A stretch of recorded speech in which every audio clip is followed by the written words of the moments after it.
Hey everyone, we are back for another week of exciting rehearsals. This week we're talking about the Blue Stars alumni, and we have so much other news. We also find out what made Trish say, "They're not in step, they're not in uniform, they're not, what is this? Whatever, blah, blah, blah." And why Woody said, "I'm drumming in the rain, I'm drumming in," and then we picked up with the rest of the speech, and all this and more. So get out on the field and we'll see you back on the sidelines for this week's episode of On a Water Break. 8 off the mat and go. Welcome to On a Water Break, the podcast where we talk everything marching arts. Everyone, bring it in. It's time for a water break. Episode of season 2 of On a Water Break, the podcast where we talk about everything you and your friends are talking about at rehearsal on a water break. I'm Jackie Brown. We are in for an exciting rehearsal this week. I am just back from my Blue Stars alumni performance, and it was amazing. You're going to get to hear all about it because, seriously, I have not performed in so long, and especially I haven't been involved in anything DCI personally in so long, so that's exciting. But before we get to all that, let's see who's on the sidelines this week. Hi, Trish. Hi, everyone. How's everybody doing today? we're doing fine, Trish. Good. Feeling that after DCI performance, like kind of like depression a little bit, but I know, I hear you. like it's almost like coming home from tour, even though it was just a weekend. Oh, but it felt like tour. Oh my gosh. Oh, it sure did. It's amazing how that Woody. little bit of time killed you, right? Yes, Jackie, you called? How are you? Fantastic, you little blue star, you. And Austin. Hello, Jackie. How are you? I'm great. I am so glad you're here. We haven't been on together, like, I don't know if we've been on together ever. I listen to you all the time, though. I don't think we have. Now that I think about it, there's so many hosts. There's so many. It's hard to keep up. Well, and it's true. And we talk to each other so much off of the podcast. It's just like, I know everybody. We talk all the time, but have we been live together? I think this is our first time. So congratulations, Austin. We're on together, finally. Yeah, finally. Well, and back again as a co-host, fresh off of our Blue Star alumni performance as well, it's Jeremy Denzer. Hi. Hello, everyone. It's great to be back. I feel like I was just here a few weeks ago, and it's been a crazy month. Coming off of Pride Guard season, 5 parades in 4 weeks, and then immediately into the Blue Stars alumni. Oh my! How do you do that? Oh my gosh! Without even taking a break. So I say how you do that. There was a point in time I probably could have been able to do that, but not anymore. So how was that? How was the Pride Guards for you? It was. I mean, I love it. It's we're going to talk in the news segment about parades, but I love these parades, and it's just joyful and it's fun. The hard part is I was responsible for helping organize both the Pride Guard as well as the Blue Stars Alumni Guard. So I was not only just performing, but also getting to do a lot of admin work on the back end too, and writing choreography, all the fun stuff. But yeah, so it's been crazy. I'm ready for a little break. I, for one, appreciate your help in organizing the Blue Star Guard because, like, your videos were great and you did such a good job instructing on all of the choreography.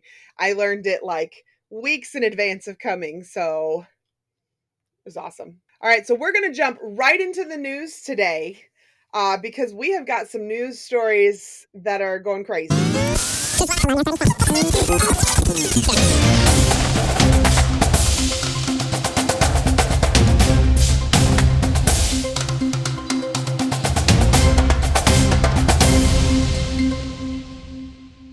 All right, Austin. Yes, I would love to. Starting off with a little bit of sad news. It's kind of old, but also sad. We're talking about the Guardians and how they're going to end tour early. So So the board of directors got together and with the core director and everything, and they decided to shift to an abbreviated tour schedule. They're going to be going up through the Mesquite, Texas show, which follows right after San Antonio. Honestly, it really sucks to see that happen, but it's better for them to do that and end the tour early than it is to go on, try to push on, and then not make it all the way to finals, and then dealing with fallout from all of that. They're keeping kids safe. They're doing what's right financially so that they can last longer, which it's the smartest thing to do, and more corps need to look at them as an example. I totally agree with that. I think it's interesting that they make the decision, and people are like, "Oh, they're leaving mid-tour, and it's horrible for the kids." It's not horrible for the kids. Imagine if the kids went on tour and had an awful experience. Right. It's smart. Well, that's the person who has never really been in the operation room before, who says, "Oh, it's horrible for the kids." Well, it's horrible when they don't have food. Exactly. On the road. That's horrible. Whoa, nice sound effect. And if you do that, we've seen a ton of corps that take that route and go on tour and give the members a bad experience, and then they disappear forever. And they're saying that they're going to keep going. They're just not going to keep going to DCI. They'll be back next year. It is the smart choice, most definitely. And the best part about it is that if there's like at the Mesquite show, if there's kids who really want to keep marching and there's holes elsewhere, they can literally just go hop on another bus. Like, I've seen it happen before. Like when I taught at Troopers in 2021, we picked up battalion kids. I think we picked up 2 or 3 because we needed kids, and we said, "Here, hop on our bus." Right after their, I think it was the Denver show. Maybe it was right before then. I don't know, but we've picked up kids from battalion before, and they were phenomenal, and we were so glad to be able to give them an opportunity to keep going. And I'm hoping that with them announcing it weeks in advance, that some of these kids have already found a home. Yeah. Right. That they'll continue their season, and that they already know where they're going as soon as they're done. Yeah. It's like free agency for drum corps, huh? Right. Well, I didn't even know. Trish has brought a story today that is absolutely near and dear to my heart. So why don't you do yours next, Trish? Okay. So the Spartans Drum and Bugle Corps, our friends from the open class, DCI, they have been selected to march in the Macy's Thanksgiving Parade. According to their press release, they were selected from more than 100 applicants to march in the 2025 parade. And they're saying that they're excited because it's an amazing way to celebrate the Spartans' 70th anniversary. So they're super excited about that. They had a big, friends and family type show that they were doing before they left out for tour, and that was the night they announced it. So everybody was really excited. If you want to hop to their social media and check out the kids' reactions when they found out, it was really super cool. Those of you who know me, you know I love the Macy's Parade. Spartans, I want to come find you. We will take some pictures and put them all over social media. I have a friend on the admin staff, and I've already volunteered. I said, "You need me, you know where to find me." So. And it sounds like they're opening up to alumni as well. So from what I read in the press release, so it should be a big group. Yeah.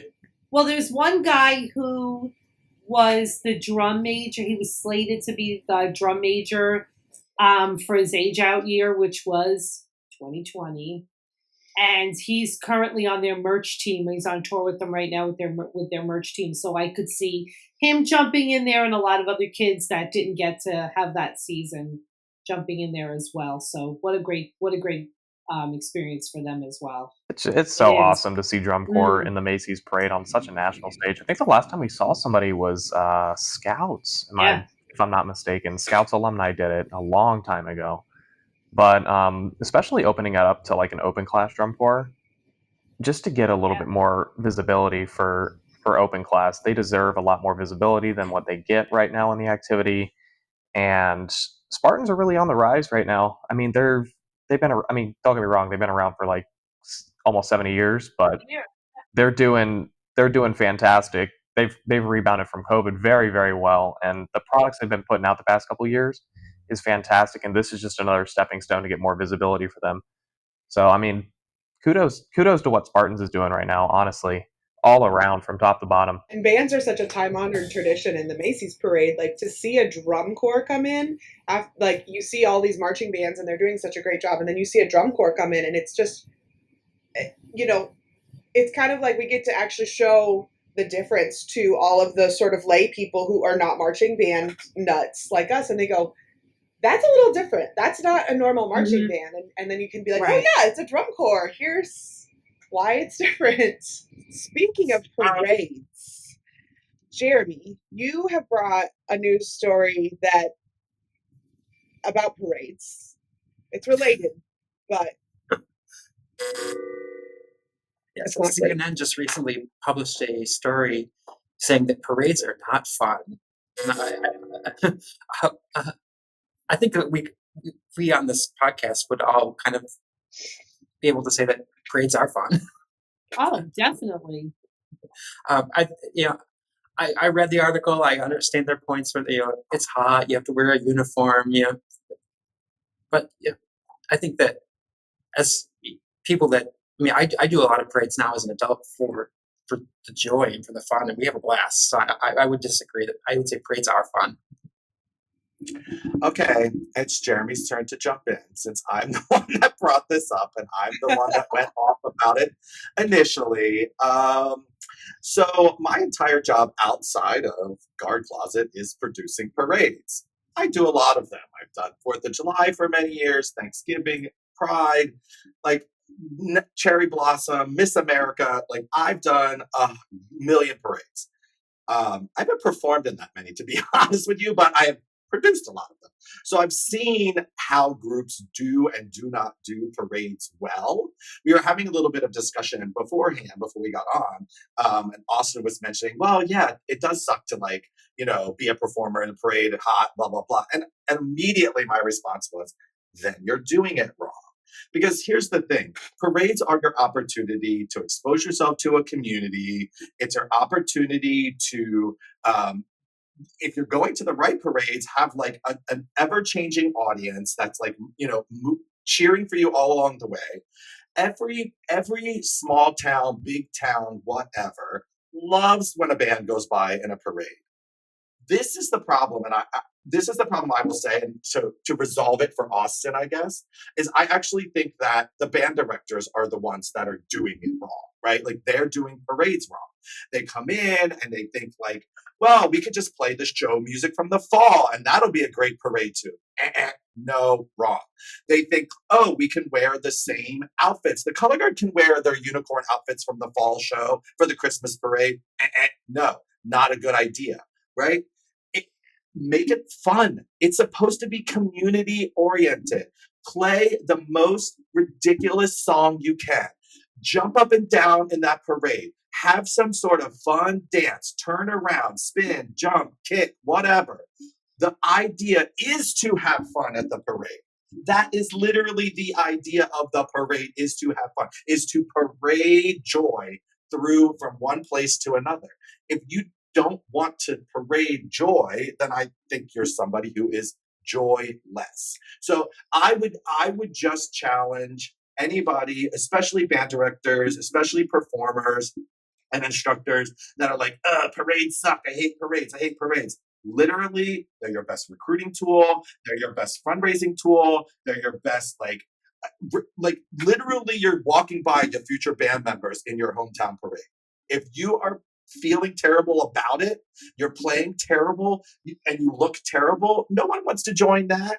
No one wants to join that. But I can't tell you how many parades I have seen, even the tiniest little band with no players, no one in the color guard, having the best time, and the audience living for it, going off, applauding, jumping up and down for all of these, for them giving the emotion that gives back.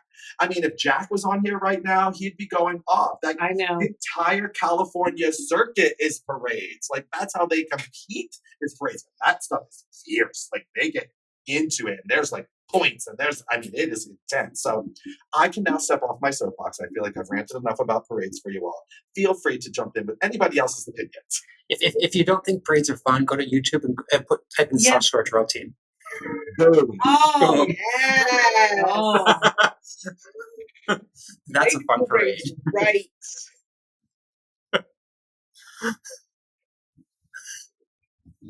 It's just what you said. It's a very valid feeling. You have a very valid feeling. It's very valid. Jeremy, you threw me under the bus so bad. He didn't have to do me like that. It's just what you said. It's a very valid feeling. You have a very valid feeling. It's very valid. I mean, when I marched, all right. So when I marched drum corps and everything, like it was very like I marched with troopers, right? And the way we did parades, they don't. I mean, I don't even know if they do parades now. They might do one or two, maybe. But the way we did parades, it was super regimented. It's super like traditional. Like we're just going down, we're just marching, and it wasn't like. And like in 2016, I remember we were at Cedarburg, and that. I mean, don't get me wrong. That's kind of our history. That's what we do. Like we see Carolina Crown going down, and they're just like having fun, like taking pictures with kids and stuff like that. And I'm just like, that looks kind of fun.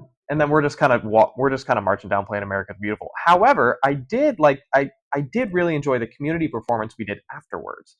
The town of Cedarburg ate us up, and it was fantastic. But just the actual act of the parade itself was like, it was okay. Like, I mean, I've never like completely disliked, oh my god, I hate parades. This is the worst thing I've ever done in my life. I've never been like that about a parade, but it's not something I necessarily look forward to all the time. It's like, okay, we're going to do this parade, awesome. Let's just keep it moving, you know what I mean? That's my personal experience with them. I probably need to like experience them more as like a performer where I'm able to like have a little bit more fun. But don't get me wrong, if I'm not a sucker for sitting on the sideline eating a funnel cake and an overpriced freshly squeezed lemonade, come on. I love sitting on the sides and just enjoying myself. Because Austin, the troopers were probably trying to stay away from these old time drum corps trolls on Facebook who oh my gosh, did you see a couple of weeks ago the Boston Crusaders marching in a parade playing Sweet Caroline, which if anybody knows, because I'm a baseball fan, that Sweet Caroline is a Red Sox thing. They played at Fenway Park. That was what they were trying to do, and they were marching down. The color guard was doing random work. They weren't in. All of a sudden, all the old time drum corps trolls. They're not in step. They're not in uniform. They're not. What is this? Whatever. Blah blah blah. And what we're trying to portray is that parades are fun, and that is kind of a day for the kids to let down a little bit. You know, the troopers are probably like, they were just going to have to listen to all these people on Facebook. We're not in staff. We're not playing our show. We're not, it's crazy. Like, just, can we have a day off a tour where kids are just, like Jeremy Williams said, performing for the community or doing something fun for the community. I mean, whatever. For me, I think the only time I would say the parades are not fun is like I'm thinking back to when I was in drum corps and they're like, it's the 4th of July and you're going to march in 7 parades today. Right. Right. That's when it's not fun. Yeah, we all get the bag aspect of it. We all get that. Most definitely, the 7 parade series is what puts a bad mouth in a lot of people's minds. Oh God, it's 4th of July. So Austin, I feel your pain, but I have to agree with Jeremy too. Those parades when you have fun, you love it. And, as a matter of fact, every 4th of July, some people who were in the drum corps with me, we marched a 4th of July weekend where it rained all day, and in the cadence we stopped playing and we're like, I'm drumming in the rain, I'm drumming in, and then we picked up with the rest of the street people. And now here, 40 years later, it just pops up. someone talks about that day because we had so much fun because we weren't that traditional drum corps that you were talking about. You can make it more fun for the next generation when you go teach. Exactly, and that's my plan. That's always my plan. Make it like we did a parade. I was on staff with Battalion last year. We did a parade with them. It was a good time. They looked like they were having fun. I mean, I'm running up and down the ranks, just handing out water. It's a whole thing, and everyone. It was in Provo, so they have a really good 4th of July parade out there. They know how to do 4th of July, and they were fun, and the kids had a great time, and then they did laundry after, and it was great.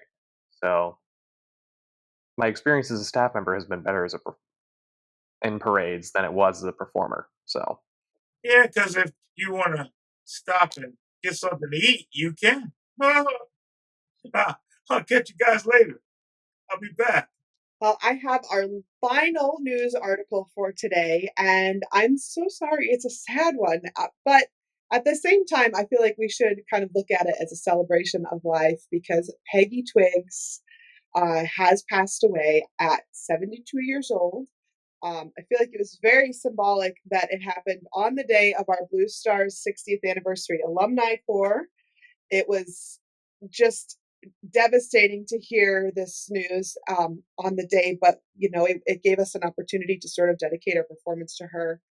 And she was such an influence on color guard and pushing us to where we are today. She was one of the first people to ever spin a flag, to teach flag spinning versus simply just carrying a flag and doing angles with it back in, the 1960s. And, we did a whole episode, we did multiple episodes actually where we discussed her back in, I think it was April of 2023, that we published. Specifically, episode 21 is the interview where it's literally called The One About Peggy Twigs. And we interviewed some of her friends. We interviewed one of her best childhood friends, Ann Fields, and talked to her. We are very, very sad for the passing of Peggy. She has been an absolute icon in our in our whole activity. I'm sorry, I'm getting really sad about this again. Just that she's gone, but I feel honored too that I was able to walk the earth at the same time as someone who has been such an icon and such an influence on that very activity that I'm so passionate about. Yeah, I mean, it's a lot for me too.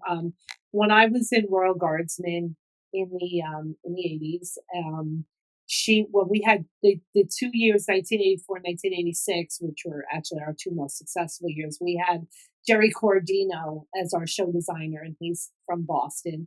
So he would bring that whole Boston crew, and along with Sadie, who we're going to talk to in a upcoming episode. And I have tons of stories. I'm not going to get into them today that I'm saving for that episode. But they would come in, the whole little Boston contingent, which included, get this, George Zingali, Mark Sylvester, Peggy Twigs, and Denise Bonfiglio. And I can't tell you how fortunate I am to have, been in that presence. And many years later, I'll tell one short story and I'll save the really good stuff for the episode. But many years later, when I marched in the Syracuse Brigadiers, I was one of probably the oldest in the Guard that year. Was my last year, and our instructors said, "Okay, we're gonna learn. We're gonna do some Peggy spins. How many people know how to do Peggy spins?" And I was one of the people who raised my hand, and they said, "Oh, really? Did you do them in like one of your other guards?" I said, "Yeah," and I learned them from Peggy. And everybody was like, "Oh!"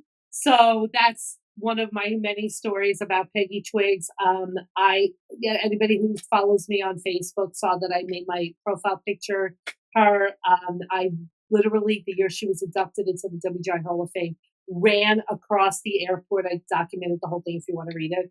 And I went up to her. She was in her wheelchair. She was with Sadie and all those guys. And I said, "Peggy, I don't know if you remember me. I'm Trish. I was in Royal Guardsmen." And she said, yes, she did. And probably from being friends with me on Facebook too, probably jarred a memory as well. And I said, I'm so proud of you. I'm so happy to see you. I need to take a picture. And the minute I found out that it happened, I scrolled through all my pictures to find that picture. And that was a moment I knew I wasn't going to be able to make the ceremony because I was actually out there with a guard that year, West Milford, and we had rehearsal. But just, I could go on, and I'm trying to save it all for the episode. But when Jackie just started, sharing the news story, I too got a little emotional. So I have my Peggy Twigs t-shirt all ready for the episode. I found it the other day, so I'm good to go. But just know that we definitely lost an icon. But she's in a better place now. She suffered for many years. It's true. What I do realize, seems that I am a percussionist, not a color guard person, but I have been deeply involved in the color guard world. I do realize she's like the Scott Johnson of color guard. She's like the Ralph Hardiman of color guard. And for her to have reached that far, that I clearly know who you're talking about and what she's done, it speaks volumes about when a person from another caption can reach across and the other segments of the activity know exactly who that person is. That speaks volumes about it. But I do have a question. First off, I have a couple things. Trish, Royal Guardsman, huh? Mm-hmm. I can't tell you how much I loved that color guard. Thank you. Oh my goodness. When people say that, or like when the Dindada show goes, which was my age out here, when that goes up on Color Guard Corner and people comment on it, like the fact that it's still reaching so many, I get all the feels when people say that. Like when people are like, oh my God, I remember this show. Oh my God, the arena was so loud, and oh my God. And like, it just hits me right here because we never really thought that. Well, at that time, we never really thought that. We were just doing Color Guard. Proud. You should be proud, lady. Thank you. Because it actually inspired a lot of my indoor drumline thinking, the way you guys approach the whole activity. Thank you. Now, my question is this. Peggy Twigs, was she involved in Urte production? Yes. Yep. Yes. Be still my heart. Yeah, she was involved in all those Quasar, Urte, all those Boston, and Emerald Marquis, all the great Boston color guards. I did not know Emerald Marquis also. Mm-hmm. See, that is my secret sauce for when I started the drumline thing. That I was such a color guard junkie, and I'm like, I don't want to move like a drumline. I want to move like a color guard. I want the sabers.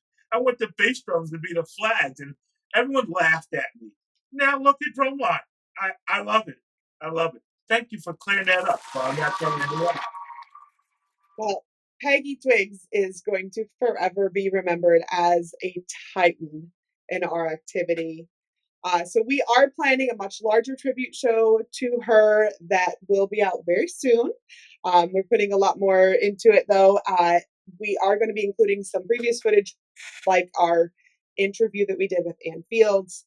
And like I said, we're going to have some repeat guests on, so keep an ear out for that. And let's get back out on the floor so we can clean up some let's do some Peggy spins for Peggy Twigs today. We'll be all vertical.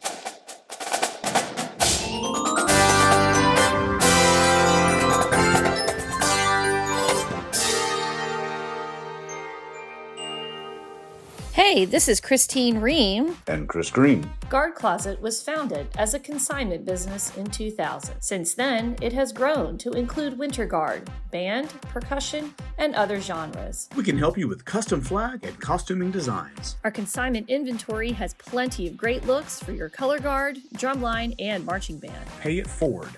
When you purchase consignment, you help other programs. Last year, we sold over 400 sets of consignments and returned over $125,000 in payments to our consigners for their sales. Additionally, Guard Closet offers custom and pre-designed costumes, flags, floors and formal wear, full or partial show writing, educational programming, and other services. Max out your rehearsal time and set up a microsite for easy student ordering for shoes, gloves, and other equipment. The Guard Closet team is here to help you get everything you want and need for your season. Check us out at guardcloset.com and follow us on social media.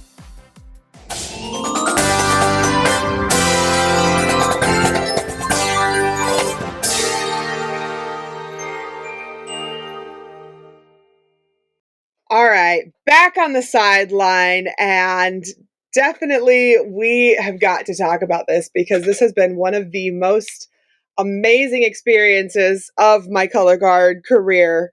And I am so excited that Jeremy Denzer and I got to share this together. And like so many of the people, we did the Blue Stars Alumni Drum Corps this past weekend, and it was so great. We just basically like showed up and we were there. We rehearsed on Friday for like half the day, and then all day Saturday we got to have the banquet, and then on Sunday we rehearsed again, and we actually rehearsed with the current Blue Stars, and it was just such an amazing experience, you know, getting to meet the current performers and see how many of our traditions have been passed on from the years that we marched. So seeing how like all the different performers from the different generations, carbon freeze again, were acting in rehearsal and then like getting out on the field and turning it on together. It was just such an amazing experience. And Jeremy and I got to share the field. Yeah, I think one of the cool things that the Blue Stars did with this is it was a commitment, but it was just 3 days.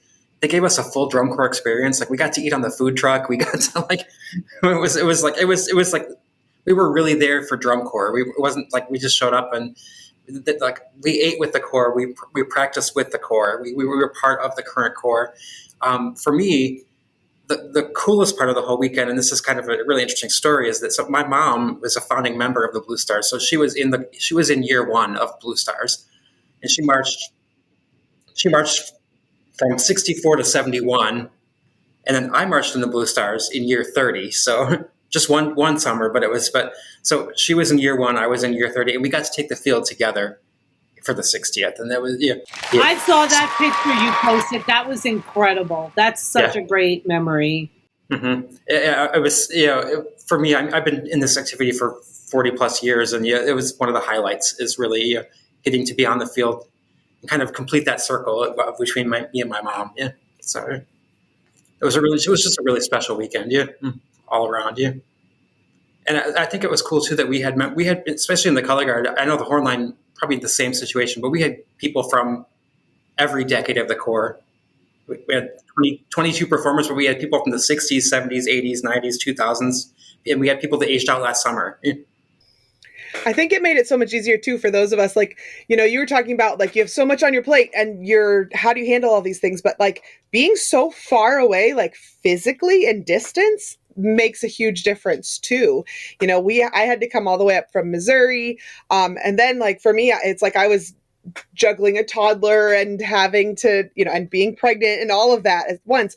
So like being from so far away, I feel like Penny's organization and then like Sally being on top of it with the costuming and like all of that was just fantastic, because basically I felt like I learned all my stuff I needed to from the videos, and then I could just walk in and get done what I needed to do. So that was really great that they were able to like pull all those things together. And like I said, the videos were so helpful. I think some of the alumni that were in the original stages of planning the corps, they were looking for somebody to help with the guard. They knew that I was heavily involved in the guard activity. That I teach, I judge, I organize a lot of things. So they reached out to me and just said, would you be interested in running the color guard? And my first thought was, I have so much on my plate. I literally said, I can't I can't commit to being like caption head. And thankfully we found another great alumni, Penny Reedy, who is an angel. She's super organized. She's super like on the ball. She handled that piece of it. And I was able to handle helping with choreography and teaching and the things that I do best. But I was so thankful to have Penny jump on board and really, she was a trooper. she was like super organized and super, like, she did costumes and she got everybody to practice. And for the people that, some of the older members that, may have needed more time to practice, to rehearse, that couldn't just show up and learn it, she had rehearsals twice a week for like months in lacrosse with these people to teach them ahead of time, so that everybody came in ready to go. The younger kids were able to learn the choreography in the 3 days, but the people that needed more time didn't feel overwhelmed, and that made it a great experience for everyone. Yeah. I think it made it so much easier too for those of us, like, you were talking about, like, you have so much on your plate and how do you handle all these things? But like being so far away, like physically in distance, makes a huge difference too. I had to come all the way up from Missouri. And then, like, for me, it's like I was juggling a toddler and having to, and being pregnant and all of that at once.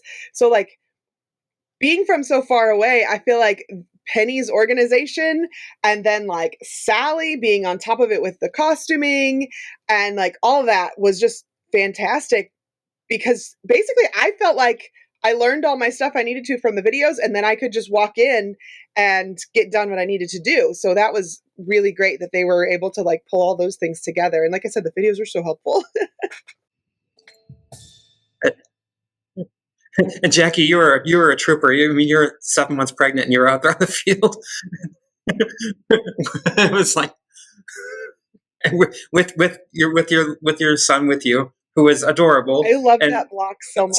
Somebody captured a great picture of Jackie and her son. Share it with you guys. He has this little flag, and his flag is the same angle as hers. And I was, oh, where is that picture? Oh my god, so good. I won't put that picture in the group chat right now.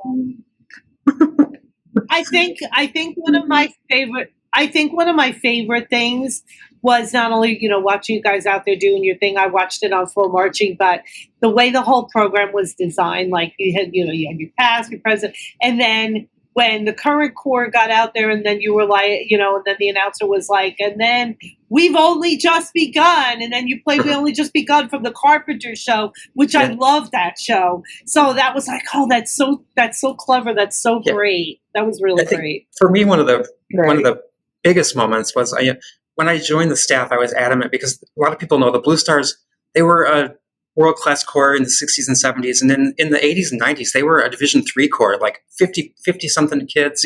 That's when I marched. And when I joined the staff and we started talking about musical selections and design, I was like, we have to do something that honors the small corps. Yeah. Yes. And so they pulled out the closer from our Candide show in 93. They did the actual drill. They had 14 brass, which was the exact number of brass we had that year. They did they pulled the drill charts out. They did the real drill that we did. That's great. That was for me, that was the most emotional moment of the weekend, because a lot of the alumni from that period have always kind of felt overlooked in the history of the Blue Stars, and it really made everybody feel welcome. Yeah. Yeah. And made everybody feel like they were part of the history of the Corps. Yeah. Yeah, I was going to mention that. The organization itself did a very good job bringing that Corps back to life. I was with the Jersey Surf, and we butt heads with the Blue Stars a lot. And I look now, I'm like, oh, well, that ship has passed. Man, you guys did a very good job bringing that back to life. Yeah, when we first started talking, I was very insistent that they had to do something to show that part of the Corps' history. I don't know, Jackie, Jeremy, if you guys see it. As I'm thinking, this seems to be a new thing that's going on in our drum corps world, and we're not even realizing it. That, well, you had the Blue Coats alumni, you just had the Trooper. I did the Troopers alumni thing, and my wife just went back out to Wyoming 2 weeks ago for their little once-a-year meeting, and now this Blue Star thing, the Crossfit thing is just blowing up the internet. I think this may be something that, as drum corps fans, we expect, hey, who's next on the list? When's the Blue Devil or Santa Clara or Madison alumni going to come out? I think that the corps themselves are starting to realize too that as drum corps becomes more expensive, it's really important to keep your alumni engaged and to keep them feeling like they're part of the organization. Yes. This experience for me really made me feel like I was really a part of the corps again. Yeah.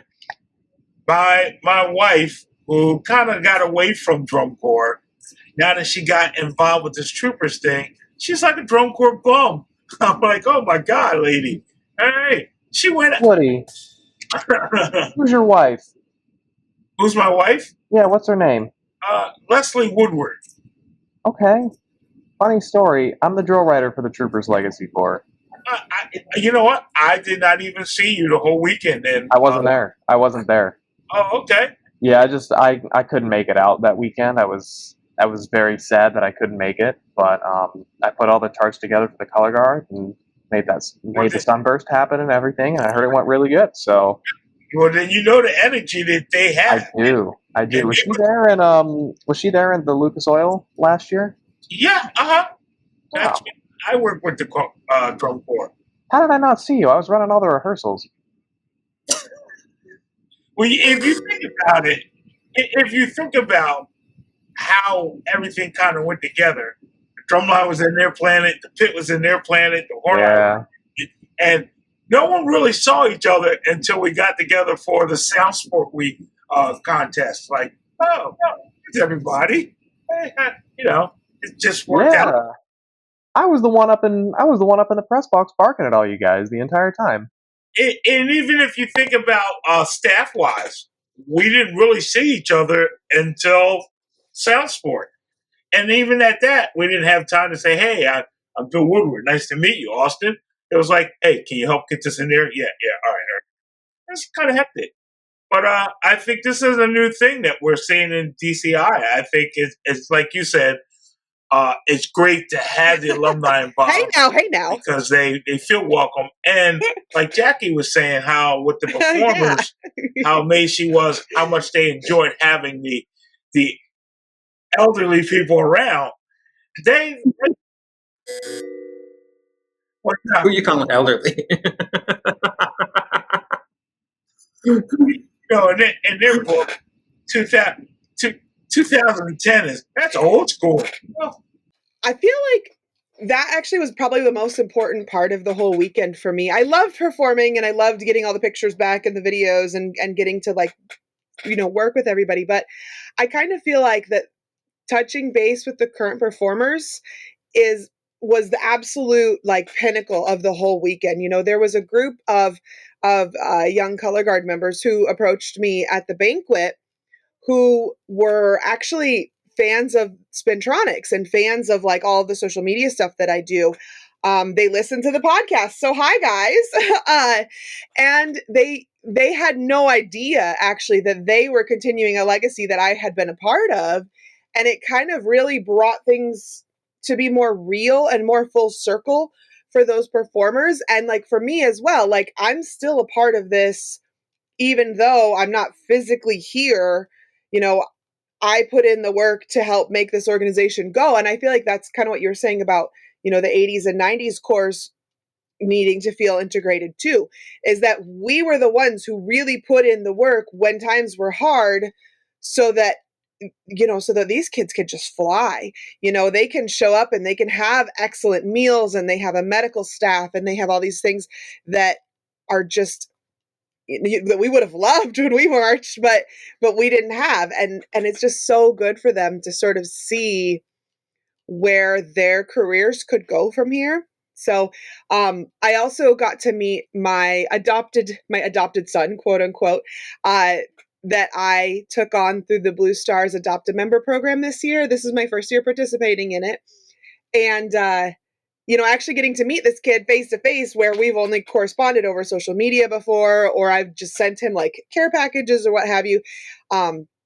It's been a really good experience to actually get to connect with him and be like, hey, this is who I am. This is who you are. Seeing him progress in his skills and techniques has been awesome. And I think, again, that made things really, really real and connects drum corps back to real life versus just it's that dream thing that I did 20 years ago or 30 years ago or whatever. No, it really happened. That's my wife. She talked to My wife talks about her adopted member all the time. She talks to me as if I know this young lady. Like, I do the same thing to my husband. well, today, Sally, she tripped on an ear of corn. And I'm like, who is Sally? Well, my adopted Blue Star is named Jack, which I think is hilarious. That's not the reason I picked him, but I think it's hilarious that his name is Jack because that's actually what I was called. Because when I first started marching drum corps, there was a Jack and there were two Jackies, so I was Jack, and his actual name is Jack. So I just thought that's so funny, and I tell my husband all the time. I'm like, oh yeah, Jack did such and such day. Oh, you should have seen how good Jack's solo toss was today, and all this. He's just like, who's Jack again? Your other kid. Okay, got it. Oh, that's hilarious. I bet if they worked on learning how to produce this with all the drum corps, you would probably get more mileage out of that than hey, send a donation. Mm-hmm. Well, I think too, like when now that we got to see firsthand like how this food truck operation manages and all these things they do, and I was like, now next time they call and be like, will you give us a donation to help fund for the food truck? We're like, sure, I will, because I see what they do for these kids, and it's so much more than I could have ever imagined 30 years ago when I marched. Yeah, food truck. It was simply amazing to see the operation of the Corps from the inside. Yeah. So do you guys have plans to continue the Blue Stars alumni group? There's also actually the Blue Stars has the alumni corps at the Oktoberfest parade, which is every September, not October. It's the last weekend in September. Yep. They so that's something that keeps the organization kind of going too, is just getting those alumni there, getting them connected. That's one of those things where I say every year, I'm like, I'm going to make it to the Oktoberfest parade this year. And then something happens, like I get pregnant or something, I don't know. And then I just can't go. So it's just a whole situation. But we need to get ready for our parade. So let's get out on the track and make some laps. And we'll see you guys after the commercial.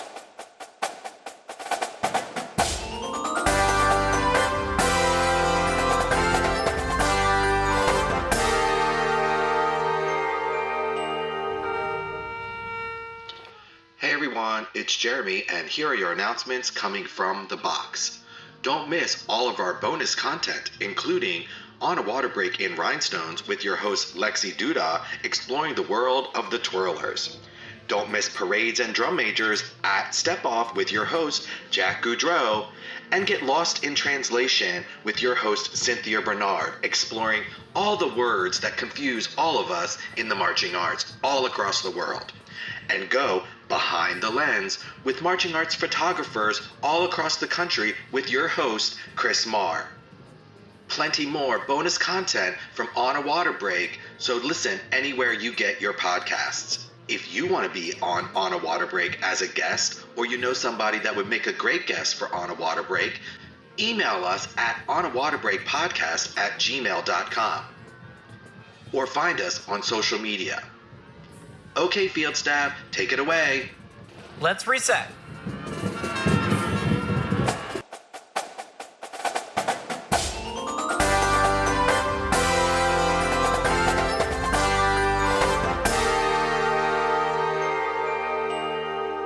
Okay, now it's time for What Are We Doing?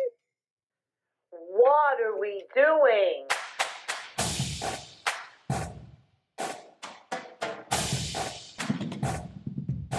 What are we doing? Okay, so my what are we doing this week is, what are we doing not getting out and watching live drum corps? There's a show right down the road from me on Saturday. It's mostly an all-age show. It's the Hawthorne Caballeros Grand Prix, but Jersey Surf is there, and I'm not sure, a couple of alumni.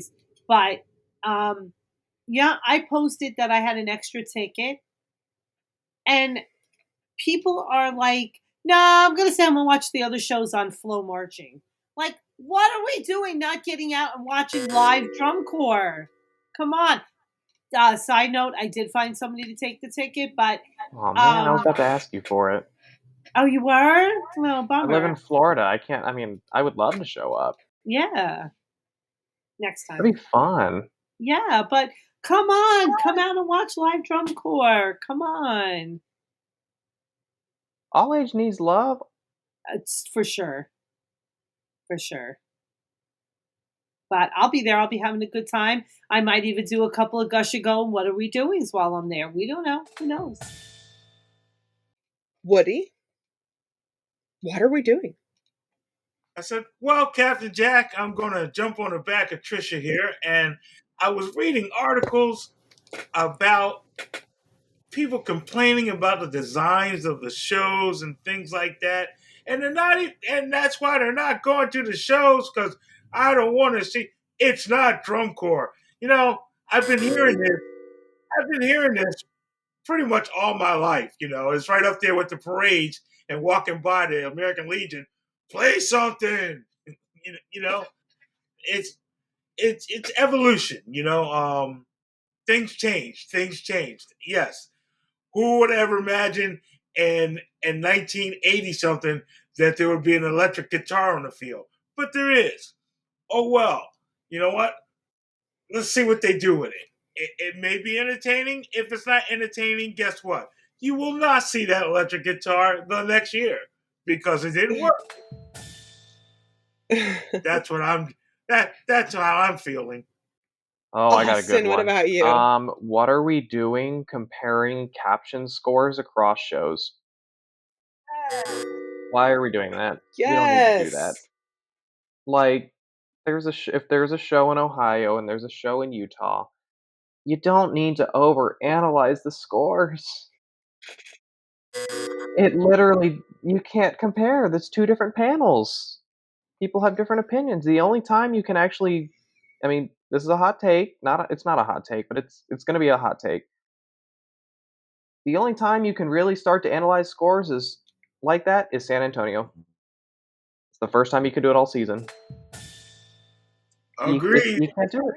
You can't do it. Like, which is coming up. There's people out there posting, here are the current rankings of brass. Here are the current rankings in color guard. Here are the current rankings in visual. And I'm just like, guys, it's not that deep. It's really not that deep. These groups are getting better every single day. And but when you were different in panels it, have but when different you were opinions about really different in things. it, did you feel the same way? Yes, When you I were absolutely really. did. Oh, you did. Absolutely Okay. did. Absolutely. Okay. I care, like when I was in it, I cared about the competition that we were going up against that night. Okay. I cared about going out there and being the best performer that I could be so we could get our personal best score. Because I'm going to tell you right here and right now, if I'm in Winter Guard season, if I'm in a main show in West Orange and there's another show in Pennsylvania, you best be I'm refreshing those. Oh, I'm gonna look Pennsylvania at them to scores. see where I'm gonna look at them to see where they're at, but I'm not gonna go in and overanalyze it like a lot of the armchair judges do these days. Okay. Well, you know, I think that Trish, that may be a generational gap. You know, we are a numbers driven activity back when. We still are. Now, which now is more of a performance driven versus numbers excellence driven. I feel that way. But I'm not talking about back in the old day where it was like, 7 heads, they had 7 drops, and then we had. I'm not talking about that. I'm talking about it still is numbers driven, and absolutely is numbers driven. When you're in it, when I'm in it. All right, I'm going to speak for myself. When I'm in it, I'm playing that game, but maybe some other people aren't. I don't know. Yeah, I mean, I tell as a staff member now, I tell my students all the time. I'm like, hey, this group got an XYZ at this show. Congrats, the show was in Texas, you're in Florida. Or, hey, that show was in Ohio, we're in Colorado today, you know? Like, you can't really it's hard to compare the two because it's different people who have different opinions about different groups. And when it only really matters when we go up head to head. Like, here's a perfect example. I'm gonna talk about my group, or one of my groups, Horizon Winds. At the circuit championships, we were 8 points down on our direct competition. We were sitting in a solid 4th place. We got up to Ohio a week later. We ended up in 2nd place at prelims, and had everyone else, and had the 2 groups that were below us by a point. Everybody did phenomenal job. And you guys know, like in the judging community, we're really trying hard to make things more consistent and make the training more consistent and make people understand like what they're looking at better. But there's still going to be individual opinions that affect what we're doing. And we're really trying not to let that happen.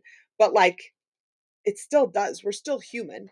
You know, judges are humans. Judges were out there once performing. Judges were out there teaching at some point. You know, so we understand the struggles. So we're going to try and do our best to make it as, you know, as straightforward as possible. But you really can't compare scores across different judging panels. It's interesting I judge a lot in the winter. I travel all over the country, and I think that for me that's so important because I get to see groups from all different regions. So I know where a mid box 4 is it for me. Like, and I feel like I can actually compare like a group from Texas to a group from Florida because I've seen them both.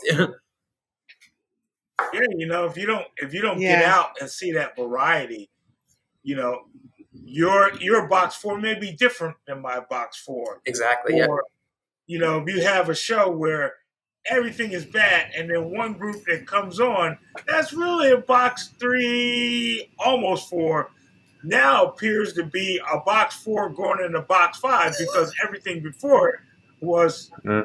Yeah. Right. Sorry, I know we shouldn't be saying that word, but they were box 2, you know. And that, yeah.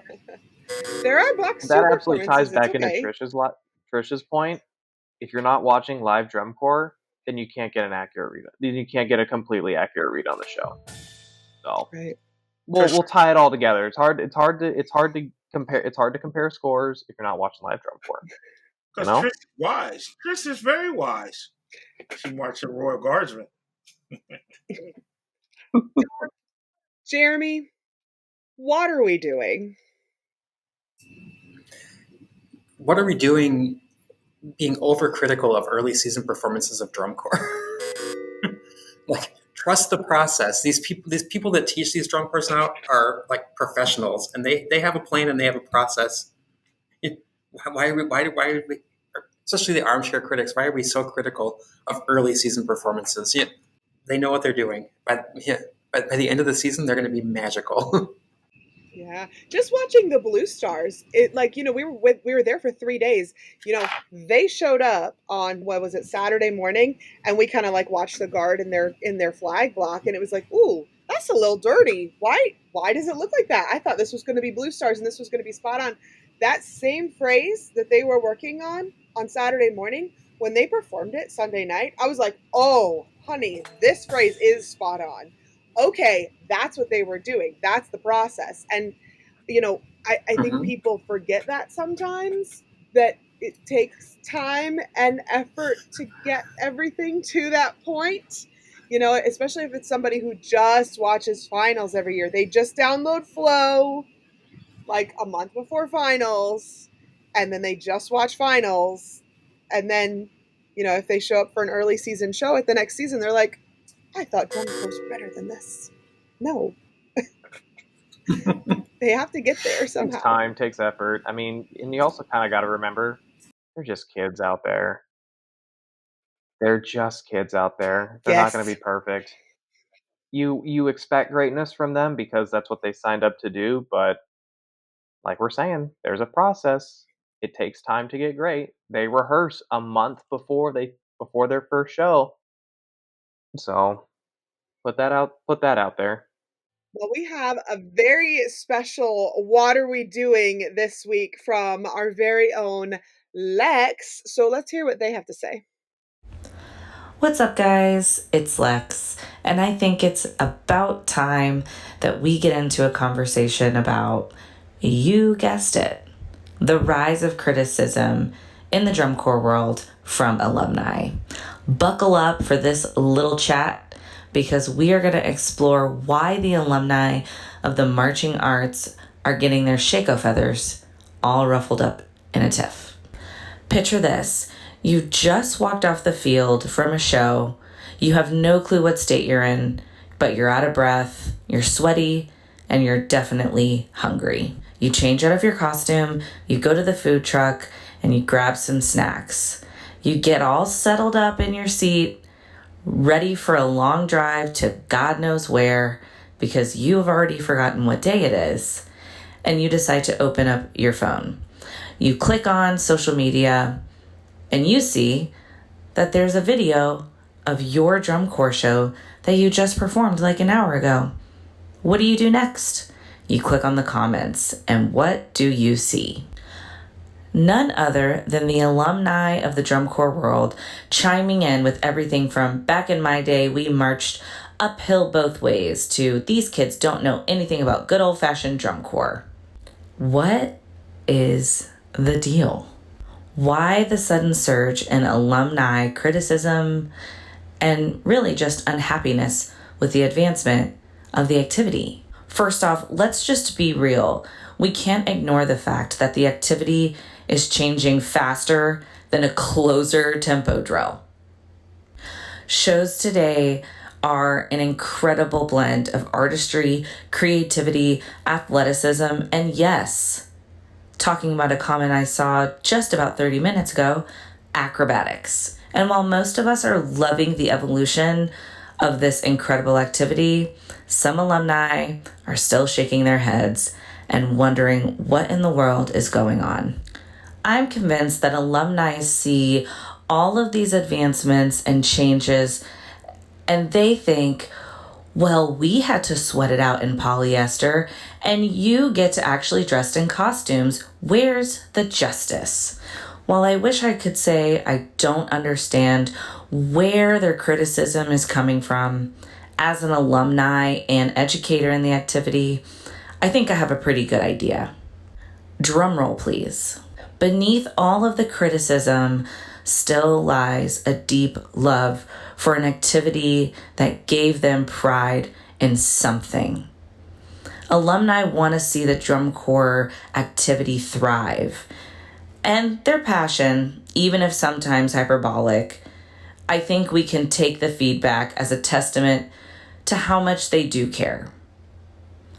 They want to ensure the essence of what made their season special remains alive. We just have to remind them that that is still possible even as drum corps evolves.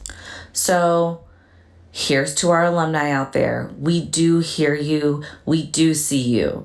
Your voices are crucial. And honestly, we don't know what we would do without you.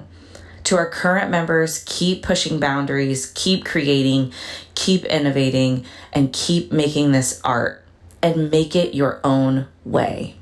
And lastly, to the alumni once again, remember that these members are standing where you once stood. They're dreaming just as big as you once did, and they are marching as hard as you once were. If there was anything that I think that you should criticize and put that energy towards, it's towards the rising dues of drum corps, not the advancement of it. See you later.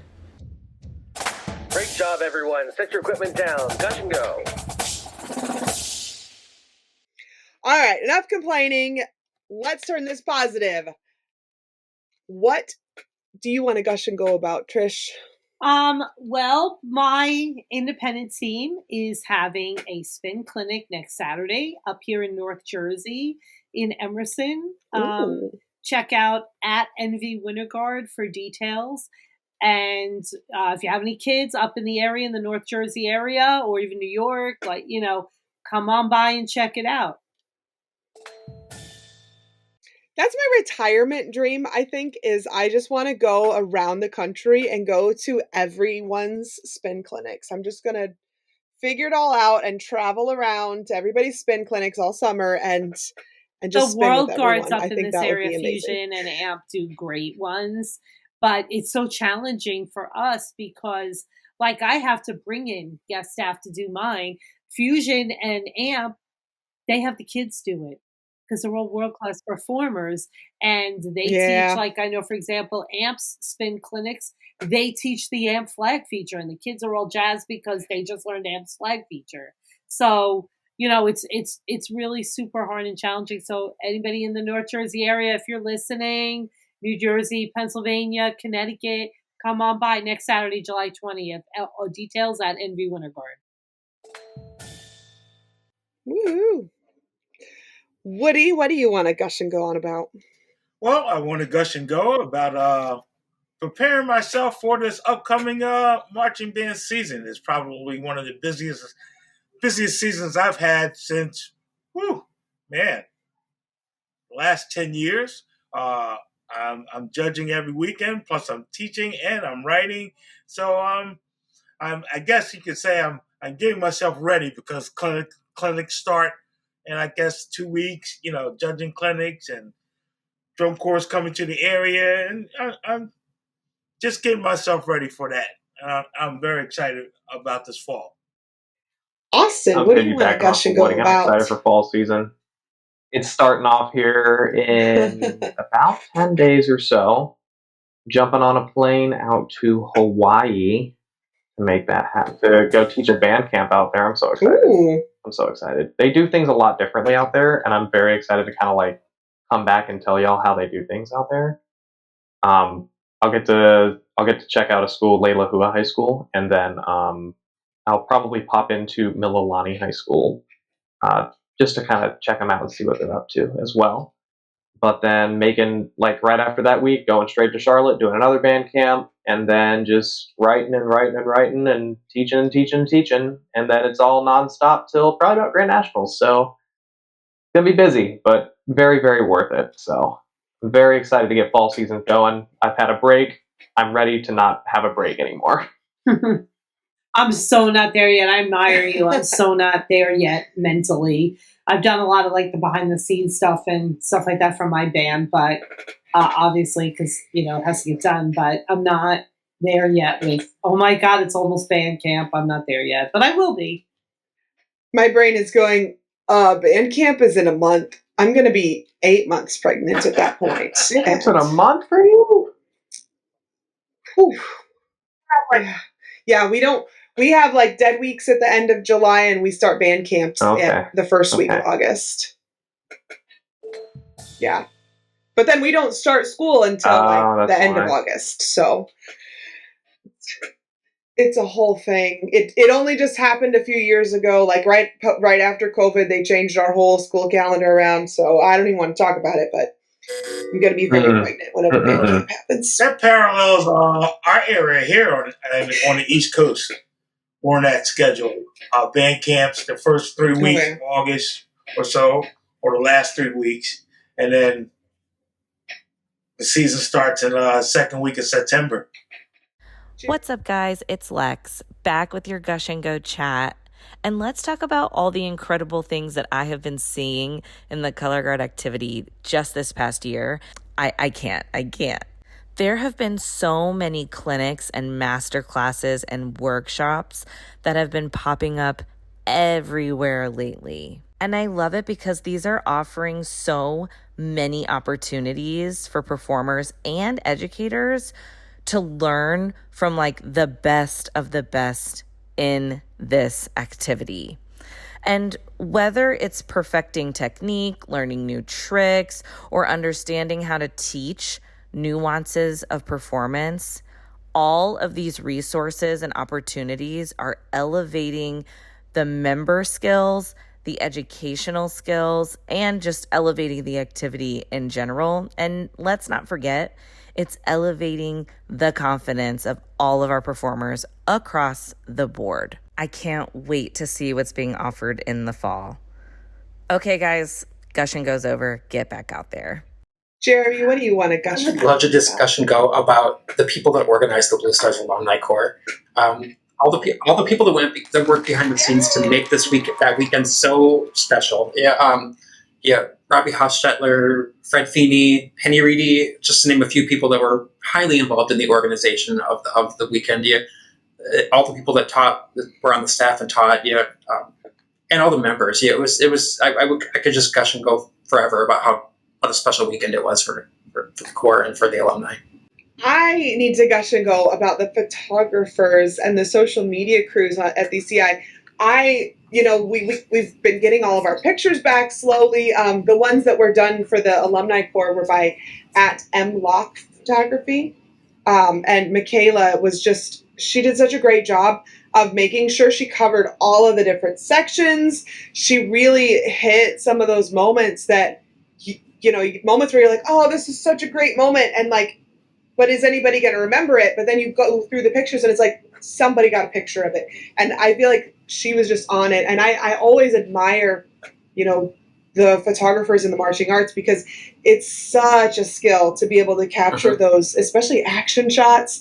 And then, you're dealing with like stadium lighting or gym lighting or whatever, or natural lighting outdoors. And like, they do such a great job with that. So gush and go about all of the photographers, the social media teams that are out there doing their job.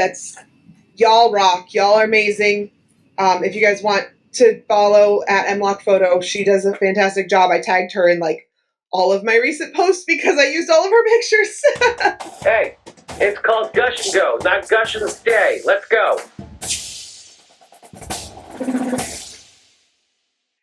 Thank you all for a great rehearsal this week.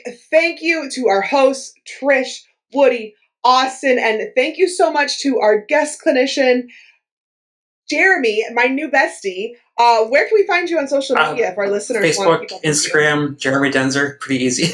So you can find me on both. Pretty active with posts about the marching arts and stuff. So feel free to follow. Well, one more thing. Don't forget, we have our YouTube channel now. It has many of our interviews coming out as full video editions. Go and subscribe so you don't miss those. And before you close out your podcast listening app, make sure you are subscribed. Write us a review. Write a review of this episode, if you will. Share this with a friend. And then follow us on all of our social media @OnAWaterBreak. And we'll see you at the next rehearsal. Have no practice. The On a Water Break podcast was produced by Jeremy Williams and Christine Reams. The intro and outro music was produced by Josh Lida. To learn more, visit lidamusic.com. And until next time, thanks for tuning in.